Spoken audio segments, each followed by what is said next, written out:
Irmão, você encontrar um missionário que não está feliz, que olha para trás assim, frustrado, tem alguma coisa errada. Ou ele não foi chamado para nada e se meteu nesse negócio. E quando a pessoa não é chamada e se mete, é só problema. Ele vai sofrer, a família vai sofrer, todo mundo vai sofrer. Ele vai sempre reclamar, o clima está quente, o clima está frio, as pessoas não são boas, a cidade não é boa, a junta não presta, não sei o quê, a Bíblia nem sempre está bom, Deus não ouve as minhas orações, acorda amargurado, acorda triste, e vai por aí. Tudo está com defeito, e é porque ele está no lugar errado. É porque ele está no lugar errado, ele não vai. Ou ele foi chamado e ele não está alinhado com a visão e os planos de Deus para a vida dele. Porque, irmãos, quando a gente tem discernimento espiritual daquilo que Deus quer para a vida da gente, a gente não tem crise. Olha, quem tem discernimento espiritual dos propósitos de Deus não vive em crise. O negócio é que tem muito crente que não tem discernimento espiritual, vive parecendo uma palha de coco seca, quebrada assim. Para o lado que o vento dá, ela vai. Mas quando nós temos discernimento espiritual, nós não temos frustração. A gente enfrenta lutas, enfrenta momentos de tristezas, naturalmente, somos seres humanos, porém, nós não temos frustração. Às vezes conversa com um pastor, com um líder, com um missionário, ou com um crente mesmo, aí você vê, parece que a pessoa está com fígado amargo, parece que chupa limão o dia todo, e tudo está ruim, tudo não está legal, tudo está difícil e tal, e fala mal de todo mundo, e tudo, nada está bom, meu irmão. O que é isso? Pode ser assim não? Aí eu lembro de 1 Coríntios 15, 57, 58, mas graças a Deus que nos dá a vitória em Cristo Jesus. Portanto, meus amados irmãos, sejam sempre sabendo que o vosso não é o quê? Em vão no Senhor. Aí o apóstolo Paulo vai escrever novamente aos Filipenses dizendo: alegrai-vos no Senhor. Outra vez digo, alegrai-vos no Senhor. Irmãos, então não há frustração para aquele que conhece os propósitos de Deus para a sua vida. Olha o que Paulo escreve na carta aos Colossenses. Eu já mencionei 1 Coríntios 15, 57 e 58, para a gente ter esse discernimento dos propósitos de Deus para a minha vida. Um grande problema que os crentes vivem nos nossos dias é não ter discernimento daquilo que Deus tem para a sua vida. E vive na dependência daquilo que se publica nas redes sociais. As redes sociais não definem e não definem o ritmo da minha vida e nem a direção dela. O que os outros publicam não vai definir o que eu vou viver. O que Deus publicou é o que vai definir o que eu vou viver. E a publicação dele está na palavra dele. E tem muita gente assim, dependendo do lado que vai nas redes sociais para viver a vida.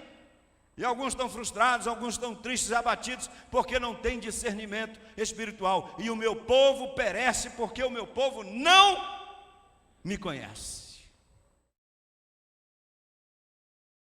Vive na frustração. O meu povo sabe para que lado vai. Irmãos, nós sabemos o caminho que estamos trilhando. Nós sabemos quem está na liderança. E nós sabemos para onde vai. Nós sabemos onde vamos chegar. Nós sabemos para onde estamos indo. Sabemos para onde vamos chegar. E sabemos quem está nos esperando. Sabemos onde vamos morar. Sabemos o nosso futuro. Conhecemos que Ele é fiel. Conhecemos que Ele é poderoso. E Ele guardará o nosso tesouro até o último dia. E não importa o que aconteça na face da terra. Nós sabemos o caminho que estamos trilhando. E o Senhor Jesus está no controle. E ainda que eu ande pelo vale da sombra da morte, eu não temerei mal algum, porque eu sei que Ele está comigo. Discernimento espiritual, geração. Aí o apóstolo Paulo escreve aos Colossenses no capítulo 1, dizendo assim, verso 9: portanto, desde o dia em que soubemos disso, soubemos da fé, do amor de vocês, da igreja, daqueles irmãos, nós também não cessamos de orar por vocês, de pedir que sejais cheios do pleno conhecimento da sua vontade em toda sabedoria e entendimento espiritual. O que Paulo está dizendo? Nós estamos orando por vocês, Colossenses. Nós estamos orando para que vocês tenham o quê? Vocês sejam cheios do pleno conhecimento da vontade do Senhor e ter toda a sabedoria e entendimento espiritual. E o que eu peço é que Deus nos dê discernimento, sabedoria, entendimento, conhecimento espiritual, para a gente viver a vida segundo a vontade dEle e não ficar apavorado, nem angustiado, nem preocupado, nem com medo de viver os propósitos de Deus para a nossa vida. Porque Ele conhece todas as coisas, Ele sabe de todas as coisas. E Ele diz mais: assim oramos para que possais viver de maneira digna do Senhor. Qual é a maneira digna do Senhor? Viver a vontade de Deus, os planos de Deus, frutificando, árvores frutíferas, frutificando em toda boa obra, envolvidos, praticando, vivendo intensamente os propósitos de Deus, e crescendo em quê? No conhecimento de quem? De Deus. Você tem crescido no conhecimento de Deus? Como que a gente cresce? Como que a gente cresce no conhecimento de Deus? Se relacionando com Ele, no estudo, na meditação da palavra, tendo tempo com Deus, tendo intimidade com Deus, buscando o Senhor em todo o tempo. Deus nos ama. Deus nos ama. E é maravilhoso quando a gente entende os propósitos de Deus para a nossa vida.